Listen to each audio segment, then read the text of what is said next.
Hello students, आपके लिए एक नई बहाली आ रही है जो कि निकल के आ रही है बिहार एसएससी के तरफ से। ठीक है, बिहार एसएससी के तरफ से एक नई बहाली निकल के आ रही है और उस नई बहाली का जो नाम है वो क्षेत्र सहायक है। क्षेत्र सहायक का मतलब होता है एग्रीकल्चर असिस्टेंट। क्षेत्र सहायक का मतलब होता है फील्ड असिस्टेंट। ठीक है, तो फील्ड असिस्टेंट की ये बहाली है और ये 12th लेवल की बहाली है, ध्यान रखेंगे। ये 12वीं लेवल की बहाली है और जो भी स्टूडेंट्स अगर 12वां कर लिए हैं या फिर 12 में हैं या फिर 12th में जो मतलब पास आउट है उनके लिए ये बहाली आपको निकल के सामने आ रही है। अब देखेंगे कि इसका जो ऑनलाइन का रजिस्ट्रेशन है वो कितने तारीख से किया जाएगा। तो 25/4/2025 से लेकर के आपका लास्ट डेट जो होगा वो 21/5/2025 तक होगा, ध्यान रखेंगे। उसके बाद जो ये पंक्तियां हैं वो आपको कहाँ से भरने को मिलेंगी, तो बिहार के जो BSCC-Bihar.gov.in पर जाकर के आप इस फॉर्म को भर सकते हैं 25/4/2025 तक में, ध्यान रखिएगा। उसके बाद अगर बात करेंगे तो इसके वेतनमान यानी कि शैक्षणिक जो चीज़ें होती हैं, वेतनमान होती हैं, इनका क्या क्राइटेरिया है।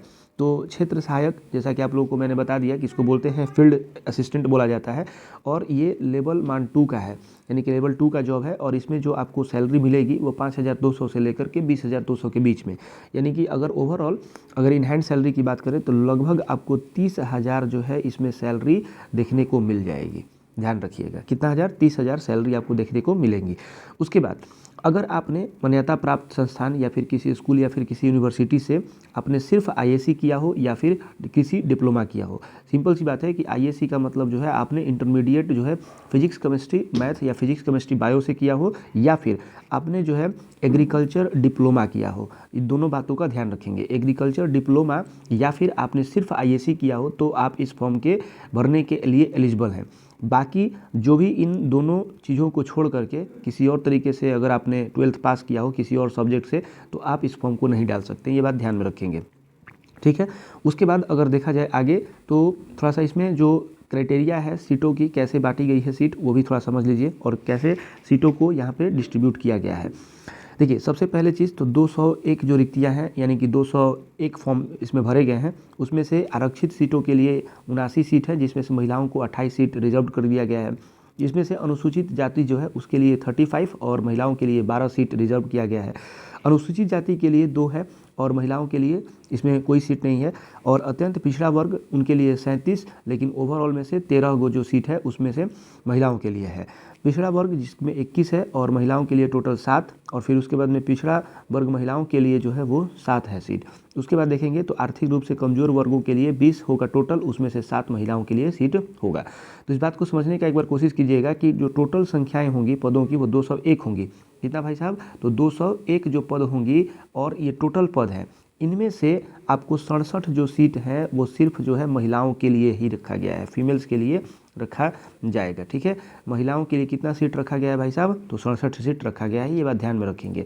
ठीक है, अच्छा अब सर आपके पास कन्फ्यूजन आता होगा कि सर इसके लिए जो मतलब एज क्राइटेरिया है वो क्या है, यानी कि कितने एज तक के स्टूडेंट्स इसको फॉर्म भर सकते हैं। तो देखिए, अगर आपका 1 तारीख 8वां महीना 2024 तक, ठीक है, 1 तारीख 8वां महीना 2024 तक अगर आप 18 साल हो जाता है, ठीक है, यानी कि 18 ईयर्स जब हो जाते हैं, कब, 2024 1 तारीख 8वां महीना तक, तभी आप इस फॉर्म को डाल पाएंगे, अन्यथा आप इस फॉर्म को नहीं डाल पाएंगे। अगर आप 18 साल से अधिक हैं या फिर 18 साल हो गए होंगे तभी आप इस फॉर्म को डालिएगा। कब तक, तो 1/8/2024 तक। ठीक है, ध्यान में रखेंगे। और इसका जो सिलेबस है वो सिलेबस बिल्कुल सेम पैटर्न पे आएगा जैसा कि आपने बिहार एसएससी के बाकी एग्जाम्स को देखे हैं जिसमें पूछा जाता है। तो उसमें सबसे पहला जो चीज़ होता है डेट इज़ कॉल्ड, उसको हम लोग बोलते हैं साइंस और प्लस में मैथ, जो कि आपका 25 क्वेश्चन होता है, 50 क्वेश्चन होता है, ध्यान रखेंगे। उसके बाद आता है आपके पास में स्पेशल एसएसटी, यानी कि जिसको आप लोग सोशल स्टडीज़ या फिर आप जीके जीएस बोलते हैं, वो भी आपके आते हैं टोटल 50 क्वेश्चन। ठीक है, उसके बाद आते हैं आपके रीजनिंग। अब रीजनिंग जो होगा इसके लिए रीजनिंग भी थोड़ा सा अच्छा लेवल का पूछा जाता है, तो ये भी इसका भी पेपर में जो क्राइटेरिया होगा वो भी 50 का होगा।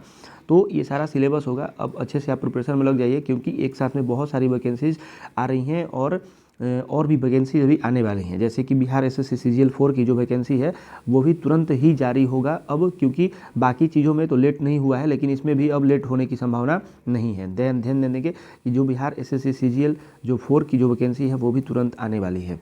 चलिए, तब तक के लिए थैंक यू और धन्यवाद। पढ़ते रहिए मन लगाकर और अपना काम करते रहिए। ठीक है,